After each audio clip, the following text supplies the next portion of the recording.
It's funny. I was trying to promote the stream and I put my own Twitch address instead of Freaks and Geeks. Oh no! Oh man, I I gotta gotta retweet it. That solves the problem. Yeah. I Do gotta what? Just host Freaks and Geeks. Host Freaks and Geeks. I gotta tweet this out too real quick. So no, like this. So we got ShadowPelt versus Parrot. Shadow. Man. What we got here? We got Parrot and ShadowPelt. Yeah, this Very is solid players. They've been leveling up pretty well throughout the weeks. yeah. ShadowPelt's progress is like a very up and down scenario. I think it's always on the up and up whenever he just plays U and S or U and New. I think even his U and New team turns out to be pretty good every now and again. But last week we saw him switching teams up a little bit, and I think even though he did fairly well at that tournament, I think the overall gameplay just was not as good as ShadowPelt of weeks prior. Yeah. And now that he's gone back to the US, I could see the issues of swapping the teams. The overall gameplay is just a little bit more I lackluster. do like this my character for Parrot. It just helps Weiss, that Weiss and my synergy. I played him in casuals. It's a pretty scary team. Definitely. I think Parrot is definitely a player that he really likes Weiss and has put in so much time. It really shows with him having like almost 100% accuracy on those land cancels. But I feel like his secondary characters like always lacked. Even though his Aegis was so good, the two of them didn't really work out too well together. So it's nice to see him go with a different character that could specifically help out Weiss a little bit more. ShadowPelt does need to watch out for his dome. He's been getting hit by instant overheads from Weiss.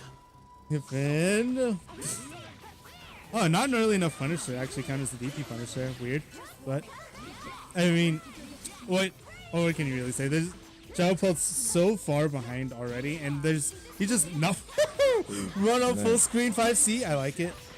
Oh, but that's something we could talk about. A good burst punish on ShadowPelt. Now he's able to get something going.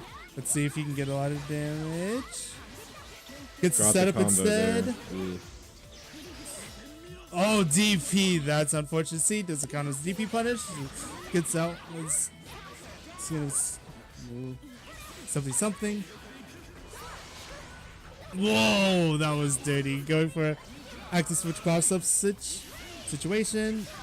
Oh, Grand Slash doesn't get punished. DP. Why is everything so wild right now?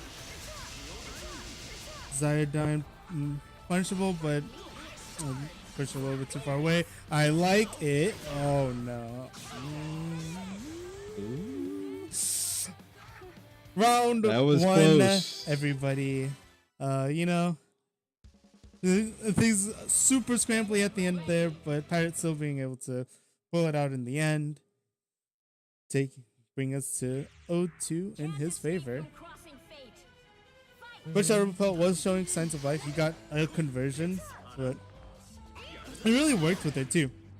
Good DP on the 5C. DPs through the lightning card. Oh, great using the 5. Just a really bad time to burst during the white stuff. Her 5B is head invulnerable, so a lot of bursts won't work against it. And now we got combos. Oh, going for corner carry. Definitely worked the corner really well whenever he had it last time. Punish, no burst pay. DP, getting DP heavy. And full punish. That's the big thing about ShadowPelt's play, right? Because prior to last week, I think he was getting so much more solid and a lot tighter. Yeah. And you wouldn't see stuff like that, right? You wouldn't see him end his things with a... Whoa, things pretty wild there. Nice punish.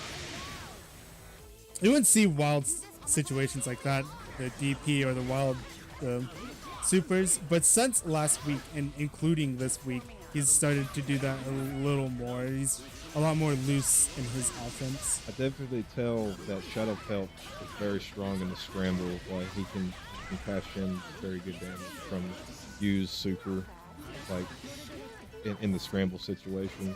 Yeah. Whoa, Ooh, baits out nice. the DP. Man, I like it. Just blocking in his face, just in case he DPs, huh? I like it. It takes a few games for ShadowPelt to get get his groove going. Yeah, Uh, he's willing to take the losses to adapt. So, it's really interesting. I think like Parrot, I feel like starts off really strong, mhm. and not really because nothing against his opponents, but it seems like he kind of loses steam really quickly. And Yeah. while his lane cancels are always still on point, like how he reacts to situations and how he starts to pressure gets a lot looser throughout a set. And the longer games you're in, it takes its toll too. So you gotta be really solid in these 3 out of 5 matches. Yep, it works out in the opposite way for ShadowPelt, being able to adapt a little bit more. Oh, gets a full extension. I like it. I like it. Whoa, runs up DPs. Runs Grab. up DPs. I like that little cross. They couldn't get anything going. ShadowPelt stopped it with. But it's alright. The meter will be back really soon. But not in time for a burst. This is here. Whoa, wild DP. So Axis switches to S, getting the increased health regen for the U. I like it. See, ShadowPelt, he stays focused. He's a little patient in that game, and it got him the game. Like I think Parrot, he's kind of panicking right now. Yeah, it's so weird. Like he starts to panic when he doesn't really need to. Yeah. Like we got to a 1-2 situation because of the DP at the end of the third game. There's really no reason for him to like fear.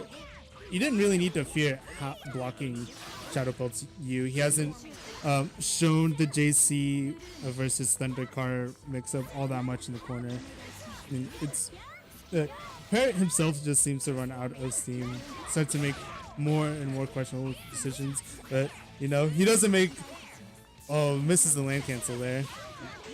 Oh wow, Gets hit on the. S is safe off of. Okay. Yeah, she's a little minus, but at that range, trying to run up and bun her will Yeah. result in a pretty bad time. Yeah. That's pretty Whoa! good Ice, snipe. Ice and Spear managed to kill S, and now Parrot in a really good situation here. But another thing that. Right, got the- Oh my god! Just as I'm about to say it, he cross combos in order to make sure that Weiss doesn't get hit. Didn't really matter because Good capitalization. Very Mike close got sets hit. from both players. oh man, I was about to say Parrot as a 1-to-1 fighter is really 1 versus 1 fighter is really good. Yeah.